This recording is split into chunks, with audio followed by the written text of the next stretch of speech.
The next topic is competition and monopoly. So I get the narrow topics, the very narrow topics. There's not much to say. And so my goal is to explain the difference between sort of the mainstream view of competition and monopoly and the Austrian view. And there's some overlap. They're not two mutually exclusive views of the world necessarily, but there are some very significant and important differences. And I'm going to use a little bit of history of economic thought and just regular economic theory also. And basically the way Austrians think of competition is a dynamic, rivalrous process, ongoing process of entrepreneurship and discovery. And discovery of what? Well, on one side, you have producers and entrepreneurs trying to discover the best way to produce things that people want, the most efficient way to produce things people want, and also figuring out what people do want. If you've ever seen the TV show Shark Tank, you should know the basis of it is you have all these entrepreneurs who have an idea, and it might be just something like, my life would be a little easier if I had this. And I bet it's true that a lot of other people would like to have this, whatever this is, and they make a pitch to these billionaires about their business idea. Will you finance the production of this gadget? And a couple of years ago, I looked up the biggest sales list, and the biggest seller that made this woman tens of millions of dollars was this little sponge daddy. It's called, for wiping the gunk off of your frying pans. And so in other words, we don't always know what we want.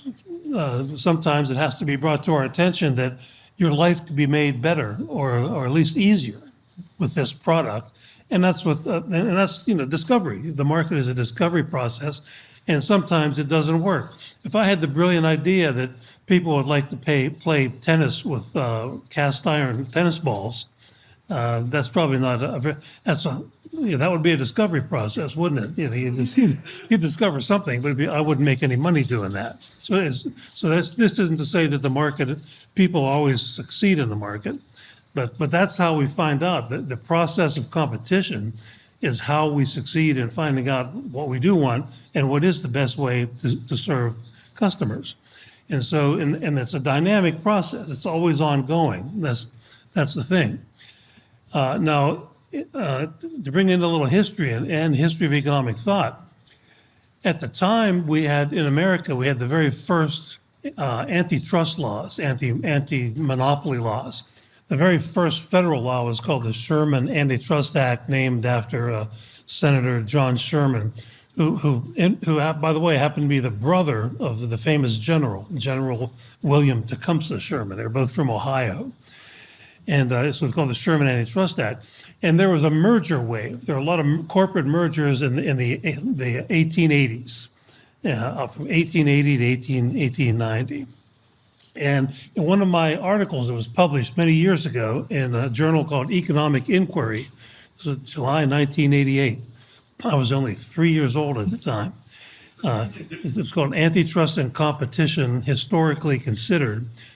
A co-author and I surveyed what economists were saying about this, about mergers, because today when you hear about mergers, it's always some sort of sense of alarm that two companies are merging and, oh my goodness, they're going to create a monopoly in this industry. But back then, it was almost universal that anybody who had a career or a job as an academic economist and who wrote anything on the subject of competition and monopoly in the U.S. was against any law that would interfere with corporate mergers. And because they looked around and they saw what was happening as a result of corporate mergers, and what they saw was for years and years and years, costs going down and prices going down and new products being invented. This was the Industrial Revolution in America, after all.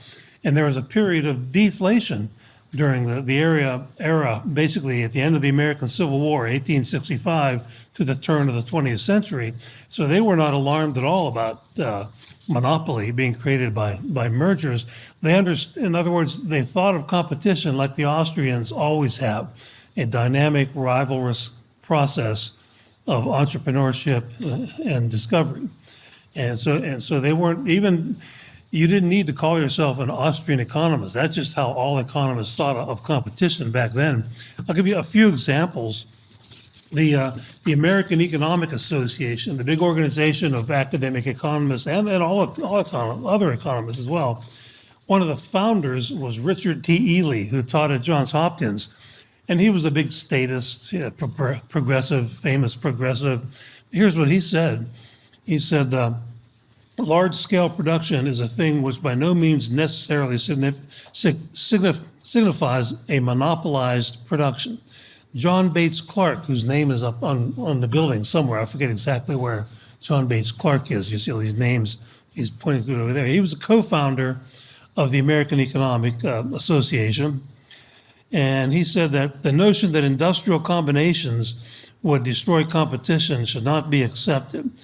Herbert Davenport, who was sort of the founder of the University of Chicago Economics Department in 1919, said that only a few firms in an industry where there are economies of scale does not require the elimination of competition. Irving Fisher said the same thing. And so all of these economists were against antitrust laws at the time.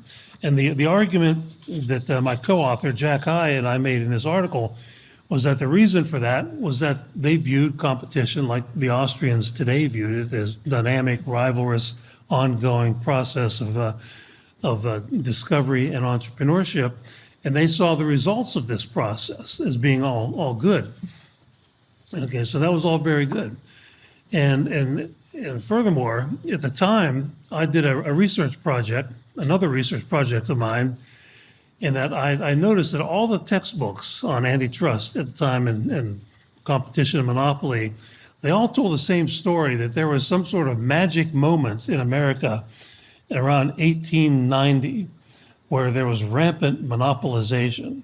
And I was thinking, well, that sounds odd. Everybody knows there was rampant deflation everywhere. So how is that consistent with rampant monopolization? What's the evidence of this? So I looked around, and there was no evidence. I had a research assistant at the time, and I had him bring every book from the George Mason Library on the topic of antitrust and monopoly into my office, which he did. And I had a little library in my office, and look through them all and see where's the evidence that the effects of this were restrictions of output and declining prices. That's the standard mainstream result of monopolies. So they said not one statistic was available. So I went out and dug the statistics out myself. I got I went into Washington D.C. and got all the Department of Commerce data. This was before the internet was pervasive. You had to do some serious hard work to get these kinds of information back in those days. And what I found was what I expected to find, that all the I also had my research assistant write down the names of all the industries that were in the congressional record that were being accused of being monopolistic during this time to justify the Sherman Antitrust Act. And we got the data on all of them for 10 years prior to the Sherman Act on production and prices. And here's some of what I found was GDP during that time, the decade before the Sherman Act, increased 24% from 1880 to 1890.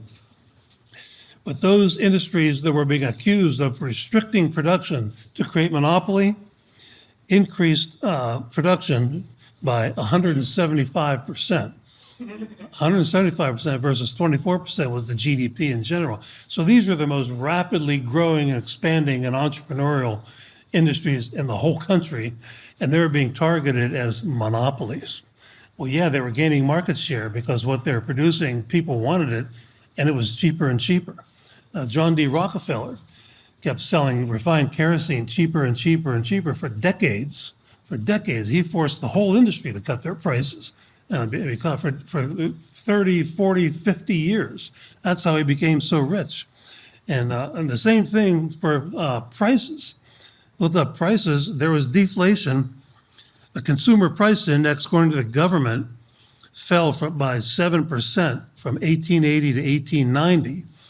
But on average, these monopolistic trusts, as they were called, a lot of them, prices fell more dramatically. Steel was down 53%, refined sugar 22%, lead 12%, zinc was on the list 20%. So not only were they expanding production much faster than GDP, they were dropping prices faster than the consumer price index. The government's consumer price index was falling. It was a period of deflation fueled by the Industrial Revolution in America. And so once again, if you understand competition as basically as dynamic, rivalrous process, you won't be too anxious to accept statements like this, like there was rampant monopolization without evidence, because it just didn't make sense that this was the high point of the American Revolution, and everybody's worried about higher prices. It's totally ignored the supply side, and so the thinking about competition changed in the economics profession pretty much by the 1920s and 30s, and when they started to adopt the so-called perfect competition model. The theory of competition changed pretty radically. Competition didn't change. The basic fundamentals of markets didn't change any more than they always do with new inventions, and Rockefeller himself and his company were responsible for all sorts of the invention of management techniques that are taught today in MBA school. So things do change, but there were no radical changes in the nature of the economy. There were radical changes in the nature of the theory of competition that happened. And so all of a sudden we had this new definition, and one of them, the definitions included many firms. You might remember being taught this or seeing it in a microeconomics book. All of a sudden, the theory of competition was a series of assumptions. And the first one was many firms, and many, of course, is arbitrary. What's many? There never was a definition of that. And this led in the discipline of economics to something called the structure, conduct, performance paradigm. They call it a paradigm. Structure means market structure, how many firms competing in an industry, basically. Conduct means basically pricing and production. And then performance, meaning how does it affect the consumer? And so the story began to be told that with fewer firms, many firms as a prerequisite, it's an assumption. If you had fewer firms through mergers, let's say, then the conduct is likely to be more monopolistic rather than competitive, and the performance means the consumer will be worse off. That's why they call it structure, conduct, performance. And this led to the whole subdiscipline of industrial organization. So for 50 or so years, more than 50 years, it was a big curriculum. If you got a degree, undergraduate degree in economics, you probably took a course in industrial organization and in economics. And so basically what was going on was they invented what they called concentration ratios. One of them, for example, a 4-firm concentration ratio would be the percentage of sales by the 4 biggest selling companies in an industry. Even if you had 30 competitors, if the top 4 had 60% of all sales, that was suspicious. And in fact, 60% seemed to be the magic number by the government. The government's Federal Trade Commission in the U.S. and the Antitrust Division of the U.S. Justice Department is at the federal level who enforces these anti-monopoly laws.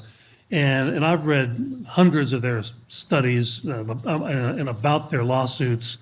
And for some reason, somebody picked the number 60% somewhere, and that seemed to be sort of the trigger. If you had 4 firms with 60% of the market, they would be investigated. It got so extreme like that General Motors once recommended, top management said, never get more than 60% of the market of cars, or we will be investigated and dragged into court, and we could be involved in a lawsuit for 10 years with the government, and we don't have the money the government has. So they actually gave an incentive for companies to not compete too hard don't be too successful or the government will come after you, is what this did, this type of thinking. Okay.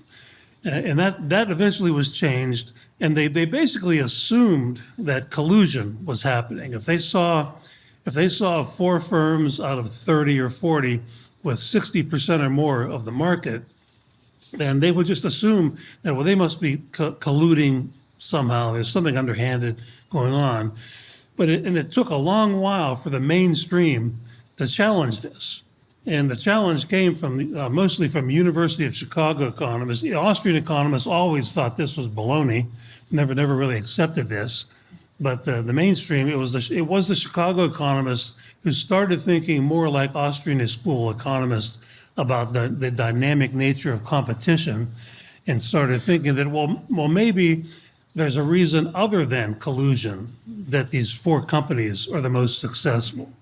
It's kind of thinking, if you see in the National Football League, 4 teams are the best, by far, that are they colluding somehow to, or are they just the best because they're the best? Well, and business is like that too. And some of the Chicago School economists started doing was something any Austrian school economists would do, like my old friend Dom Armentano. I highly recommend his book Antitrust and Monopoly, by the way, especially the first chapter that talks about this, the differences between the Austrian view and the mainstream view of competition. Would look at, well, these 4 firms that are at the top in industry X, were they also at the top 10 years ago, or 10 years hence in history? Because these things are always fleeting, aren't they? If you really have a competitive market, well, somebody's got to be at the top at any one point in time. But do they stay there? Well, that's what the neoclassical theory of monopoly says. It says, well, yeah, there are barriers to entry that have been created somehow, some way. And so that's why it's not just temporary competitive profits. There are always temporary disequilibrium competitive profits. But the argument was being made by the antitrust authorities that no, these are more or less permanent profits because of monopoly power. And so these Chicago School economists came around, and one of the most best known was a man named Yale Brozen, Brozen. There's an old book of his called Concentration, Mergers, and Public Policy that has a lot of essays that were really originally published in the Journal of Law and Economics, Journal of Political Economy, places like that. And basically what Brozen did in all these articles and others was think more like an Austrian an economist in terms of competition being dynamic. And they did, what they did was they looked at, they did many things, but one thing they did was look at these statistics based on profitability, where there'd be, who's at the top in the steel industry in 1950, and then who's ranked number 30th in terms of profitability. And sure enough, they found that there was just tremendous flux. The ones at the top would go down toward the median, the ones at the bottom would rise up, year after year. Competition.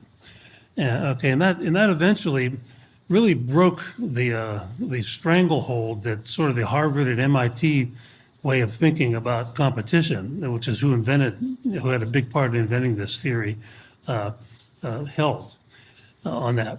And as far as collusion, another point about collusion, the idea of collusion and price fixing, for example, price fixing.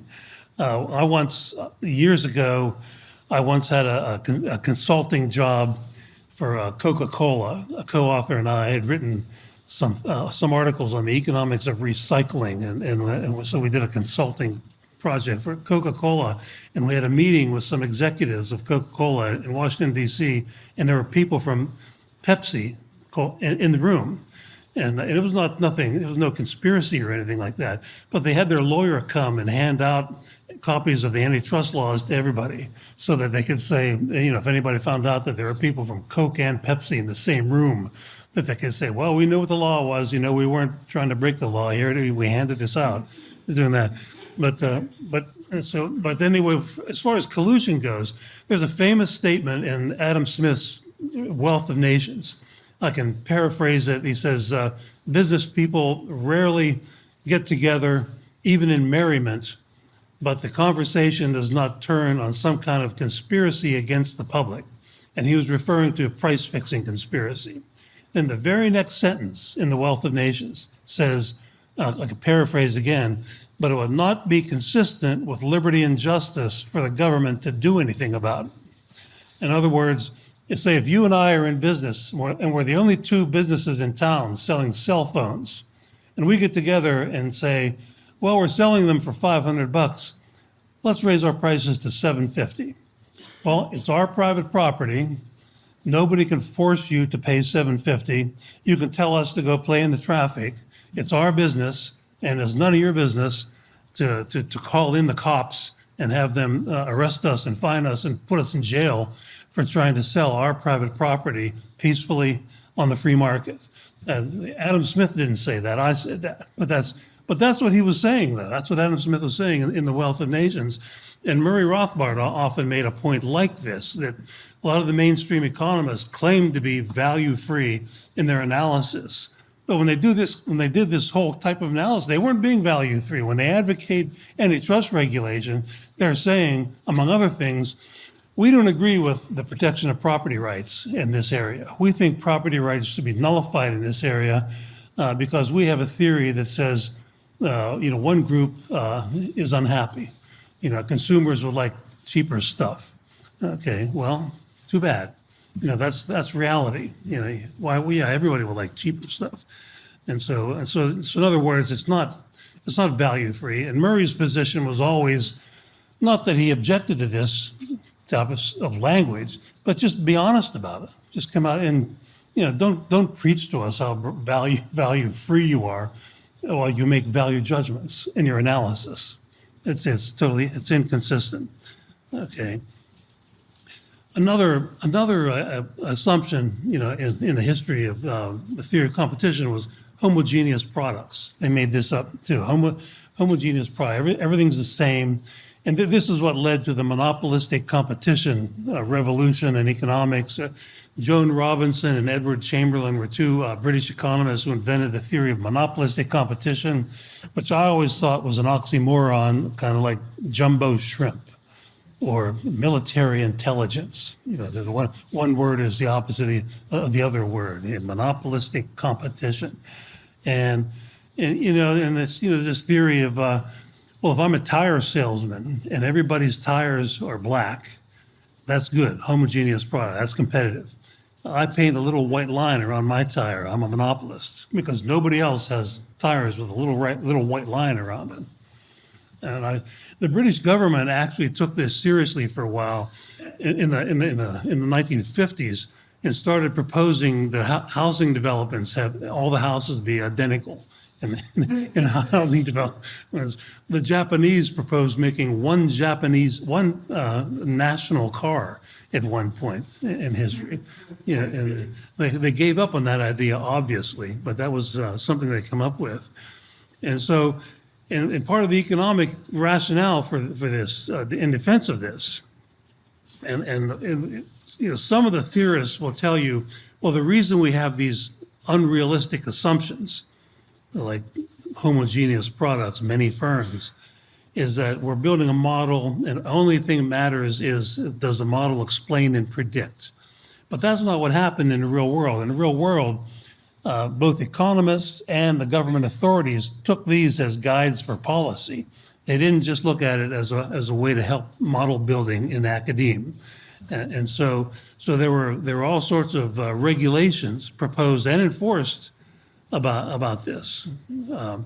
And one of the arguments in defense of trying to make they uses an argument in defense of regulation that uses this homogeneous products assumption was they argued that, well, if someone invents a new product, it's different than everybody else's, product innovation. They are a monopoly. Silicon Valley, that's what everything that comes out of Silicon Valley every day is a slightly new gadget than the one that you already have. And it's, if we believe that was monopolistic, the government authorities would shut it all down. But the way they looked at this from the perspective of economic theory is that they said, basically, Well, if you had maybe 100 people had the same idea at the same moments, there would be a lot bigger production of this thing, of this product. If everybody invented it at the same time, like if you had a magic wand, you wave the magic wand, and all of a sudden there's this brand new product that people like. There's 100 places to shop for it. That would be good. You could do that. But in the real world, only one person invented this, and it might take a while. It might take months or years before more competition comes in. So they would compare the utopian Never Never Land, where 100 people simultaneously invented this new product, and they would compare that to the real world, where as of today, only one person is selling this. And they say, well, there's an output restriction there, okay? And that's what monopolies do. They restrict outputs, okay? And so that's the comparison. They would compare nirvana to reality and say reality falls short. And therefore, we need government regulation to maybe force Microsoft to publish the code for Windows so that everybody can have Windows or something like that. And there have been many other examples like that. But the real comparison should be when somebody invents a product, you don't compare that level of output with some unrealistic dream. You can compare that level of output with what existed before, which is zero. You had nothing. So somebody invents a new product that people like, and it catches on, and it makes people happier, and it creates consumer surplus in the language of economics. That's a good thing. That's a competitive thing. But so they made the wrong comparison. And that phenomenon is labeled in economics the Nirvana Fallacy. Harold Demsetz, who used to teach at UCLA, coined that phrase. It was an article in the Journal of Law and Economics in 1969. It was a debate between Demsetz and Kenneth Arrow, who was a Nobel Prize-winning economist. And in critiquing Kenneth Arrow, he said, well, this is Kenneth Arrow's method of analysis. It's the Nirvana fallacy. You create, and that's the whole perfect competition model does that. It creates this nirvana, this unrealistic world of equilibrium with all these assumptions, including homogeneous products, and it creates, it compares the real world to nirvana. And of course, the real world always going to come up short, and they will call it market failure, and then they recommend that, or market imperfection, and then they will say, well, what we need is perfect politicians and perfect bureaucrats to fix this problem, and with the hidden assumption there that, well, they are perfect. The market is not perfect, but the politicians and bureaucrats, everybody knows that they're going to be perfect. And so that's labeled the Nirvana fallacy, and it came out. Well, the Austrians, on the other hand, always looked at product differentiation as a good thing. It's an integral part of the whole process of competition, and so there's no criticism of that at all would come if you understand markets and competition in that way. There was even a famous federal government antitrust case about this, and people who study it call it the cereals case, dry cereal, the cereals case, because in the 70s, in the 1970s, Kellogg's, General Foods, and General Mills had something like 70% of the dry cereal market. I think they went from producing just mainly cornflakes and kind of bland stuff to all kinds of cereals that caught on. This was when people first, in America anyway, first started becoming a lot more health conscious. And so they started experimenting with less sugary and candy stuff. And there's always a lot of crap in cereal anyway, but they started moving a little more in a direction, and it became very successful, and they had 70% of the market. And so what does the government do? They sued them. They had a big antitrust lawsuit and dragged them into court for 10 or 12 years. And finally, when the judge finally ruled against the government, after forcing them to spend many millions of dollars on lawyers, them being the companies, and the judge said something to the effect that, I don't like dry cereal. I eat bacon and eggs in the morning. And he was just pointing out that the market was being defined too narrowly. So even if they did have a big market share and that led to higher price of cornflakes, Well, you can eat bagels or muffins, bacon and eggs. How many infinite possibilities of things? Oatmeal. Well, nobody's holding a gun to your head, forcing you to eat Count Chocula every morning. That was the name of it. I don't know if they still sell Count Chocula. I remember that being on one of the goofier looking cereal things. And so that was called the Federal Trade Commission's cereals case. They were accused of committing the crime of what they called brand proliferation, with a D, not brand, but brand proliferation. They hired an economist from Harvard to concoct the theory of brand proliferation. And thankfully, that ruled in a different direction. Another assumption is homogeneous prices. Everything is supposed to be priced the same in the market. And so this led to attacks on price discrimination.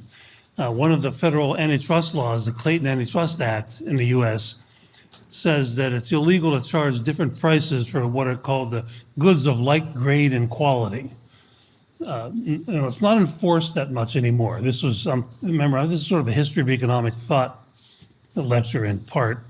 And so when they passed the Clayton Antitrust Act in the early 20th century, that's the language of it. Goods of like grade and quality.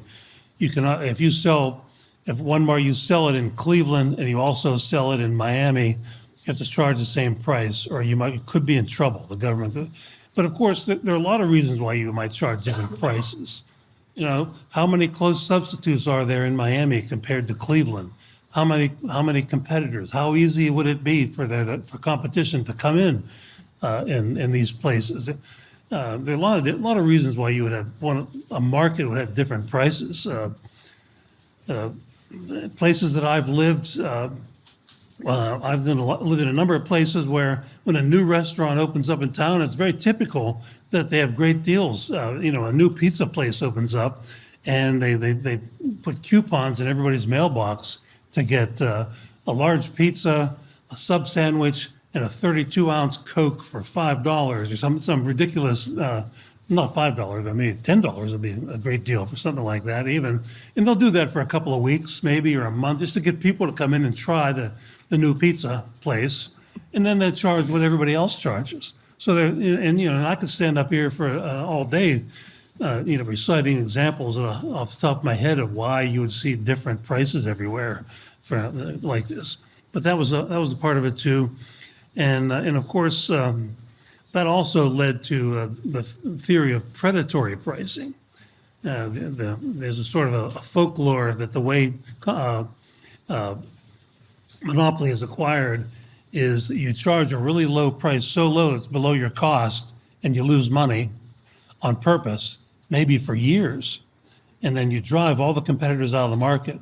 And then once they're out of the market, you make a killing. You charge, the sky's the limit if you're pricing.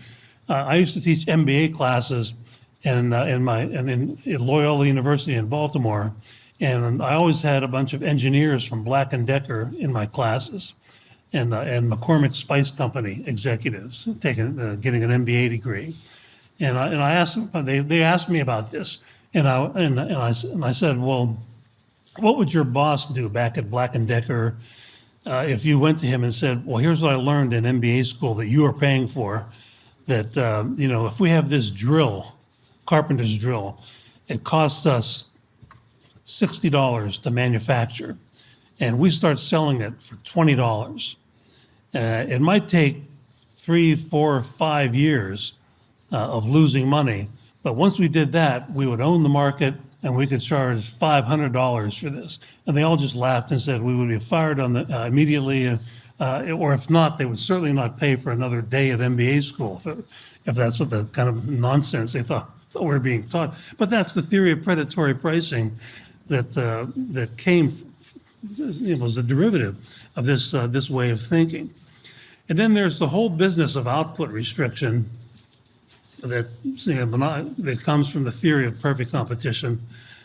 And by the way, when Jack High and I made the argument in this article of ours that economists came to accept antitrust regulation more because they abandoned the Austrian way of thinking about competition, The late George Stigler, the Nobel Prize winner from University of Chicago, he wrote an article on this once, and he was really good with quips. And his quip was economists came to understand that they could earn significantly more than the minimum wage as antitrust consultants.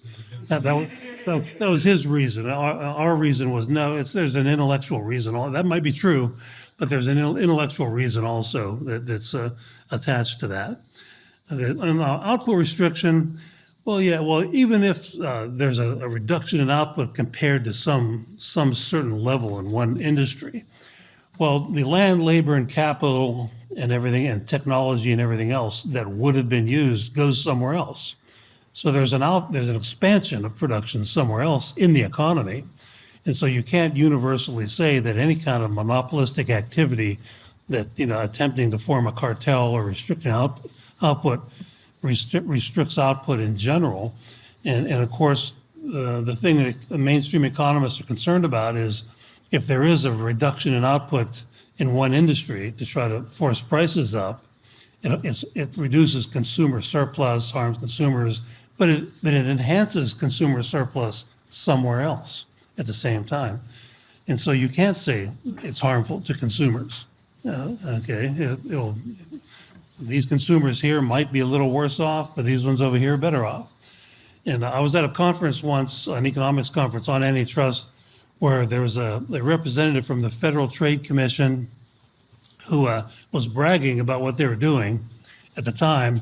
And he said they're investigating the Detroit automobile market during the winter months. They closed down at 5 p.m. every day, all the car dealers. So if you get off of work in downtown Detroit in the middle of January, and there's about 3 feet of snow on the ground, and it's 20 below zero, and you want to buy a new car, you can't. You can't go out shopping for a new car in downtown Detroit in January.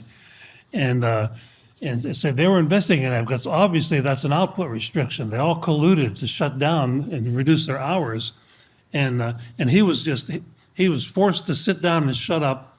Some guy in the audience stood up and said, "Are you telling us that economic efficiency requires involuntary servitude? Forcing these people to stay at work until 9 o'clock at night. What would you call that? It'd be servitude. How can you do that? You force people to stay at work when they voluntarily don't want to be at work." And he just kind of shut up over that. But that's where this kind of thinking leads to, output restriction. Now the Austrian view, as I said, is sort of more of a dynamic view. And so when economists measure what they call the social costs of monopoly, they try to measure the harm to consumers by output restrictions. And one of the ways they do that is they look at profitability. If you see an industry or industries that have above average profitability that persists over time, well, that's not what the market's model says. The model says that if there's above average profitability, then competition will come in and it'll drive, production will go up, prices will go down, the above average profits disappear. But if they persist for 3, 4, or 5 years, that's sort of a red flag to the government. So there are a whole bunch of studies done on this, on measuring. They start with measuring the difference between price and average cost, profit, per unit, and does that margin, that profit margin, persist for a long period of time? But the fatal flaw in all of these studies is they have to go and gather data from the U.S. Commerce Department on output and price by industry. And they have to make the assumption that on the day a government bureaucrat gathered those statistics on price and production, the market was in long-run equilibrium. They have to make that assumption. Because how do you know if it was short-run equilibrium? It could have been disequilibrium profits that always exist. Somebody does something good, they invent a new product, people like it, the demand is strong. Yeah, profits, above average profits persist for a while because you're in the middle of a process of new competitors coming in, and they will come in. But for now, you are above average profitability. And so there's no way to distinguish between using those statistics monopoly profitability versus just normal competitive disequilibrium profitability. And so I think the very first study like this was done by Arnold Harberger, a Chicago economist, in 1954. And it's in the American Economic Review. And he comes right out and says this in the article. He says, I have no idea whether these statistics on profits are disequilibrium profits or monopoly profits, but I'm going to assume that they are disequilibrium profits. So he assumed the answer he wanted to get in his analysis. That's what they do. Okay. Perfect information. That's another one that I'm running out of time, so I don't have much time to go into that. But of course, the real monopoly has always been government grants of monopoly. Take natural monopoly, for example. A theory of natural monopoly that you're taught in the mainstream books basically says that in industries with heavy fixed costs, like the steel, like electric power and natural gas, they have heavy initial investment and capital investment, and that can lead to economies of scale as they gather more and more customers. And the story, which goes back to the late 19th, early 20th century, is that one firm may get there first and have really low average cost of production through economies of scale, and therefore it'll drive everyone from the market. It really is a variant of predatory pricing. But as it turns out, that never happened. The world didn't work that way. That's just a theory. And since I'm kind of running out of time, I'll give you one example. Harold Dempsett, so I mentioned earlier, he looked into this. He published an article on this in one of the economics journals some years ago. And during this period, here's how he describes what was going on in America in terms of these industries. He said 6 electric light companies were organized in 1 year in 1887 in New York City. 45 electric light enterprises operated in Chicago in 1907. Prior to 1895, Duluth, Minnesota had 5 electric lighting companies. Scranton, Pennsylvania had 4. During the latter part of the 19th century, competition was the usual situation in the gas industry in this country, and on and on and on. So there was vigorous competition in these industries. The whole natural monopoly story never happened. How we got monopolies in all the utilities industries was through government mandates. And I used to, when I worked at Loyola University in Baltimore, it was walking distance to the Johns Hopkins Hospital, Johns Hopkins University. And when I first, this was the early 90s when the internet was, a brand new thing. And so we still used libraries back then. Researchers still actually went to libraries then. And I dug up a book, and this Richard T. Ely taught there back in the day, and he wrote a lot about natural monopoly. And so they had a big collection of books on this subject in the Johns Hopkins Library. And there was one of them that I ran across that explained how natural electric utility monopoly was created, first in Baltimore, Maryland, and then all the rest of the country in the U.S. Copied this. Here's what it said in this book by an author named Brown. I'll give you a reference. Everybody's interested in this. I'll give you the reference later. He said, when monopoly did appear, a bill was introduced in the Maryland legislature which called for an annual payment to the city from the Consolidated Gas Company of $10,000 a year and 3% of all dividends declared in return for the privilege of enjoying a 25-year monopoly. So it was a loot sharing scheme with the state government. They said, grant us a monopoly, the Baltimore Gas and Electric Company, and we will give you $10,000 a year plus a percentage of our revenue if you give us a 25-year monopoly. And governments all over the country looked at this and said, oh yeah, that's a good idea. It's a hidden tax increase, and if the prices go up and the people complain, we'll blame it on the company. We'll blame it on them. We'll blame it on the politicians. Perfect. I ran across another book by a man named Horace Gray in the Journal of Land Economics, believe it or not. I was a library rat, and I had to dig up stuff like this. David Gordon is not the only library rat around. And Harry said, here's what he says, it was widely believed that the public interest would best be promoted back then by grants of special privilege to private persons, to corporations, and many industries. This included patents, subsidies, tariffs, land grants to the railroads, monopoly franchises for public utilities. And then he goes on to say that in that era, everybody was claiming that, me too, I'm a public utility, give me a monopoly. And this included, he has a list here: radio, real estate, milk, air transport, coal, oil, agriculture, all said, well, we're natural, we're natural monopolies. You better give us you better create a monopoly here, or else we're going to make us a monopoly, or else there will be a monopoly. And that's basically what they were saying. And the other big way in which in American history a monopoly was created was what's called the capture theory of regulation. Some of you are probably familiar with this. It's not quite accurate. A lot of regulatory agencies that are created by the government that have created monopoly power were lobbied for by the industries in the first place. So they never were captured. The capture theory language sort of implies that regulators were saintly for a while and not influenced by politics and lobbying and rent seeking, and then they were captured by industry. But for example, the railroads, there were some of the railroads were complaining that there were unfair price cuts, like the big boys like John D. Rockefeller, who shipped a gazillion barrels of oil around the country, would be given a quantity discount by the railroads. And other railroads complained that they weren't being given quantity discounts. And that was one of the arguments for having the regulation of the railroads. And so the first thing they did was they appointed a railroad industry president as the first head of the Interstate Commerce Commission. And one of the first things he did was to outlaw price cutting. And then when they created the Civil Aeronautics Board to regulate airlines, they made price cutting illegal altogether. And there were more airlines in America in the 1920s than there were in the 1970s. So they didn't allow the licensed entry also. And so that's how monopoly historically has come about, through lobbying, rent seeking, and so forth.